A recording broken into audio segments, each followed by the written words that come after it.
সব মিলিয়ে পাঠ্যপুস্তকের যে বিলম্বটা সেটা হয়তো আর থাকবে না। আমরা আশা করছি যে মার্চের মাঝামাঝি সময়ের মধ্যে পাঠ্যপুস্তক সবগুলো ছাপা এবং বিতরণ সম্পন্ন হবে। আপনারা জানেন যে এবছর পাঠ্যপুস্তক বিতরণে কিছুটা বিলম্ব হয়েছে এবং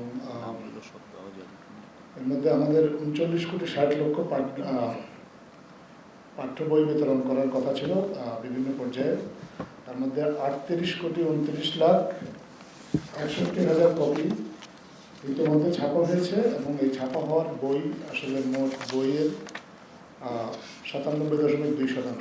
এই বইগুলো সেইভাবেই আসলে এর মধ্যে বিতরণ সম্পন্ন হয়েছে। 2,37,00,000 বই যেগুলো ছাপা হয়েছে কিন্তু এখনও বিতরণ করা সম্ভব হয়নি। এই বিতরণ বিষয়টা প্রক্রিয়াধীন। আর এছাড়া এখনও 1,08,05,000 বই ছাপানো সম্ভব হয়নি। এই আমরা অন্তর্বর্তীকালীন সরকার আশা করছি যে এই বইগুলো এক সপ্তাহের মধ্যেই ছাপা এবং বিতরণ সম্পন্ন করা হবে। সব মিলিয়ে পাঠ্যপুস্তকের যে বিলম্বটা সেটা হয়তো আর থাকবে না। আমরা আশা করছি যে মার্চের মাঝামাঝি সময়ের মধ্যে পাঠ্যপুস্তক সবগুলো ছাপা এবং বিতরণ সম্পন্ন হবে। যে বইগুলো এখন পর্যন্ত যে 1,08,00,000 বই ছাপা হয়নি বা ছাপানো সম্ভব হয়নি, সেগুলো মূলত শারীরিক শিক্ষা, গ্রন্থবিজ্ঞান এবং ক্যারিয়ার কাউন্সিল এই ধরনের বইগুলো। কিন্তু প্রতিদিন আমাদেরকে এনসিটিভি জানিয়েছেন যে প্রতিদিন প্রায় 45,000 বই ছাপা হচ্ছে এবং সেই হিসাবে আমরা আশা করছি যে খুব শিগগিরই হয়তো এই বইগুলো ছাপা শেষ হবে।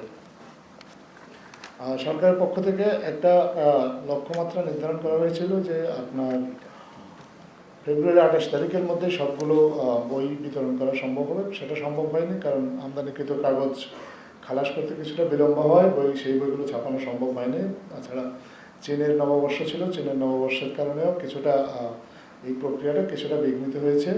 তারপরে নতুন করে আমরা একটা লক্ষ্য ঠিক করেছিলাম যে মার্চের 10 তারিখের মধ্যে এই কাজগুলো সম্পন্ন করা হবে। আজকে মার্চের 10 তারিখ, সেই লক্ষ্যমাত্রা অনুযায়ী যে এইটুকু অগ্রগতি হয়েছে সেটা আমরা আপনাদেরকে জানালাম।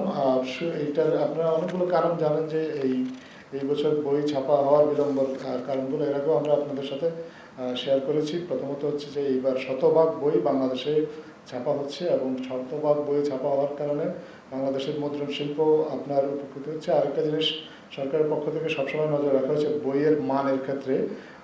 বইয়ের কাগজের মান এবং বাঁধাইয়ের যে মান এটা রাখার চেষ্টা করা হয়েছে।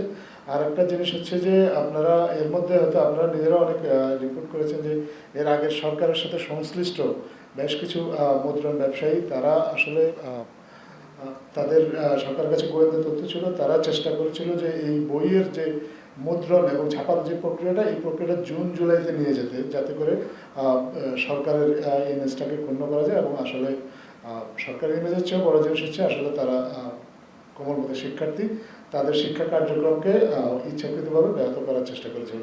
তো সরকারের এই বিষয়ে ব্যাপক গোয়েন্দা তৎপরতা ছিল এবং এই গোয়েন্দা তৎপরতার ফলে তাদের যে এই ষড়যন্ত্রগুলো বা তাদের যে চেষ্টাগুলো এগুলো ব্যর্থ করা সম্ভব হয়েছে। এবং একটা সিদ্ধান্ত হয়েছে যারাই এই ধরনের অপকর্মের সাথে এবার জড়িত ছিল ভবিষ্যতে তাদেরকে কালো তালিকাভুক্ত করা হবে। আমাদের মাননীয় শিক্ষা উপদেষ্টা সিআর আবরার সাহেব, উনি নতুন দায়িত্ব নিয়েছেন। উনি আমাদেরকে জানিয়েছেন যে আগামী বছরের পাঠ্যপুস্তক ছাপার কাজটা আগামীকাল থেকে শুরু হবে।